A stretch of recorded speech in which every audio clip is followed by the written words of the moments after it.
Chapter 15. The villa of Cassius was a place where wealth whispered rather than shouted. Marble floors gleamed under the faint glow of oil lamps, and the scent of crushed herbs and incense hung in the cool air. But despite the luxury surrounding him, Brutus felt no comfort.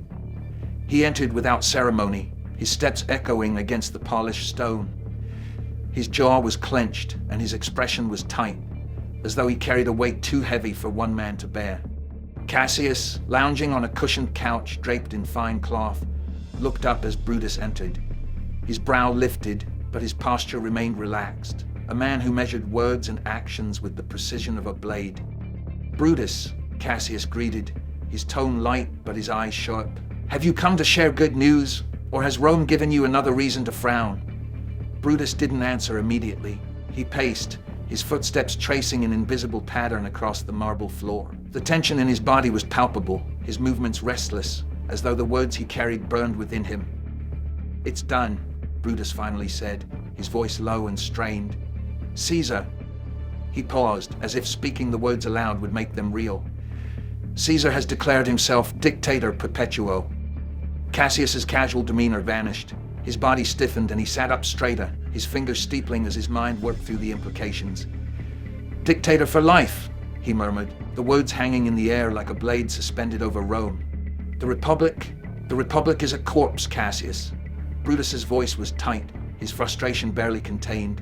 "My father gave his life for the Senate, and now Caesar carves his name into Rome's bones." Cassius's expression hardened, though his tone remained measured. "Brutus, you knew this was coming."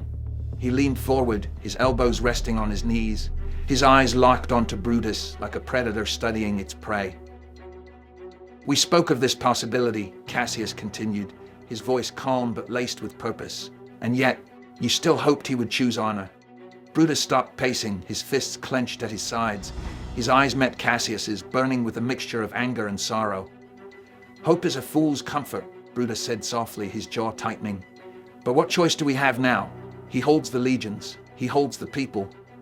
Cassius rose, his movements slow and deliberate. He circled Brutus, his steps measured, as if drawing a net tighter around his prey. "Choice?" Cassius's voice dropped to a whisper, barely louder than the flicker of the oil lamps. "There is only one choice left, Brutus." He stopped directly in front of Brutus, his gaze unwavering. "It has to be you." Brutus's breath caught.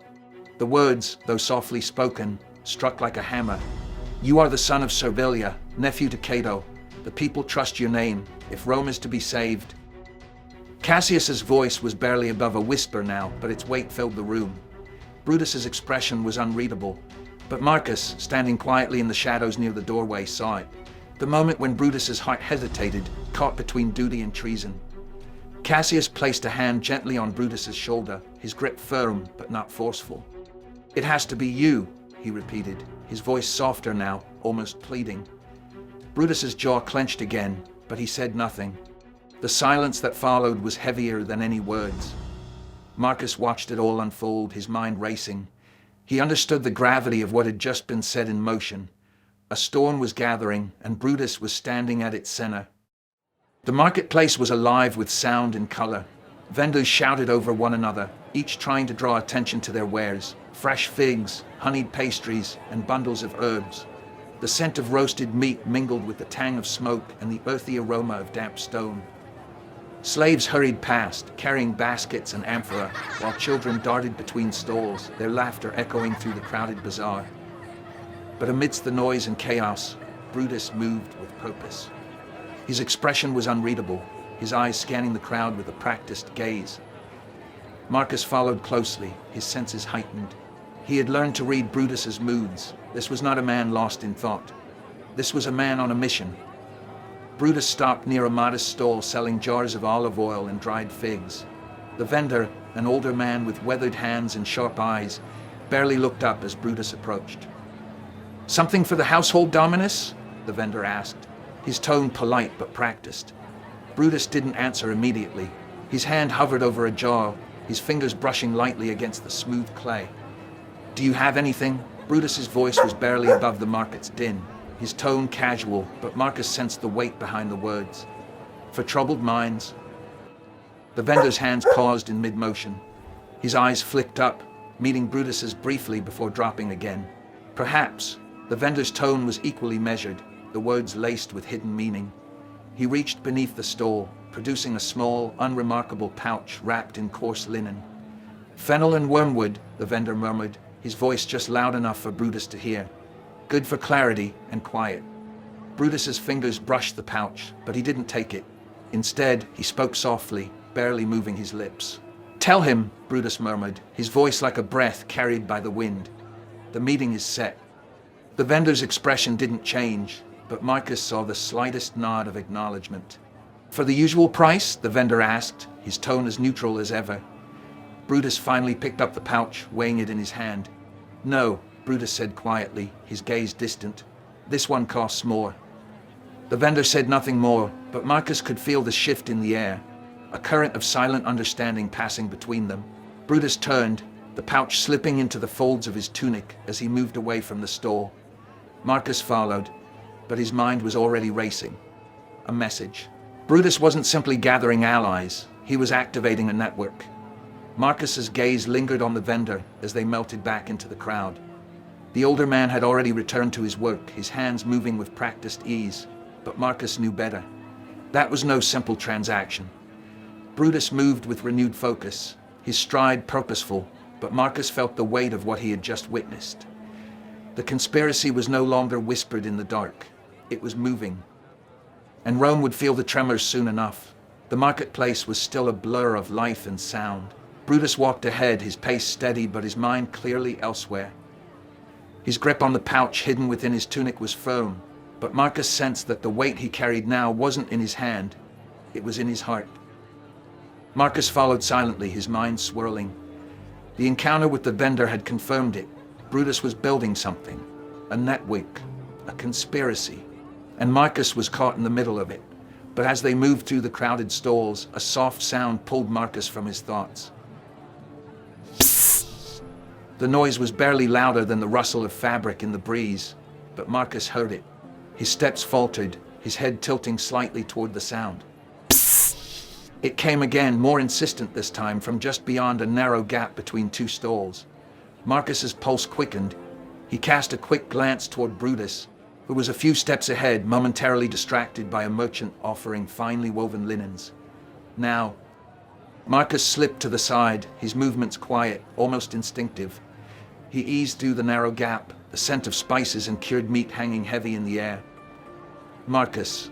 The voice was barely above a whisper, but he recognized it instantly. "Kai." Marcus's heart slammed against his ribs as he turned the corner, and there they were, Kai and the orphans. They were crouched behind a stack of crates, their eyes wide with urgency. Kai's face was smudged with dirt, but his expression was fierce, his jaw set with determination. The other orphans huddled close behind him, their eyes flicking anxiously toward the crowd beyond. "You're alive." Marcus's voice was barely a breath, but relief flooded through him. "We don't have much time." Kai's voice was low but firm, his eyes darting past Marcus toward the bustling market. "Come with us, now." Marcus hesitated. His heart screamed yes, but his feet refused to move. His mind was a battlefield, loyalty to Brutus warring with the desperate ache for freedom. "Marcus, please." Kai's voice was softer now, pleading. "We can get you out. You don't have to stay with him." Marcus's throat tightened. He could see it, the promise of escape, of slipping away from the world Brutus was dragging him into. He could taste freedom. But then, "Let's move." Brutus's voice, sharp, commanding, close. Marcus's breath caught in his throat. He turned, and there was Brutus, standing just beyond the stall, his eyes fixed on Marcus with quiet authority. "Now!" Brutus's expression was unreadable, but the weight behind his words was unmistakable. Marcus's heart pounded in his ears. "Marcus!" Kai's voice was barely a whisper now, filled with desperation. For a moment, just a moment, Marcus's body tensed, ready to move toward Kai, but his feet stayed rooted. "You dumb too, boy." Brutus's voice was quieter this time, but the command was absolute. Marcus's shoulders sagged, his jaw clenched, and he took a step back, away from Kai, away from freedom. Kai's expression crumbled, a flash of hurt and understanding crossing his face. But he didn't beg. He only gave a small, almost imperceptible nod. "We'll try again," Kai murmured, his voice barely audible. "We'll come back for you." Marcus swallowed hard, his throat tight, as he turned and fell back in step behind Brutus. The chance was gone. As they rejoined the crowd, Marcus felt the invisible weight settle back on his shoulders. The world around him was as loud and chaotic as ever, but inside, all he heard was silence. The walk through the streets of Rome was quiet. Brutus's steps were steady, his posture composed, but Marcus could feel the tension radiating off him like heat from a forge. His mind was elsewhere, already weighing the weight of Cassius's words. "It has to be you,"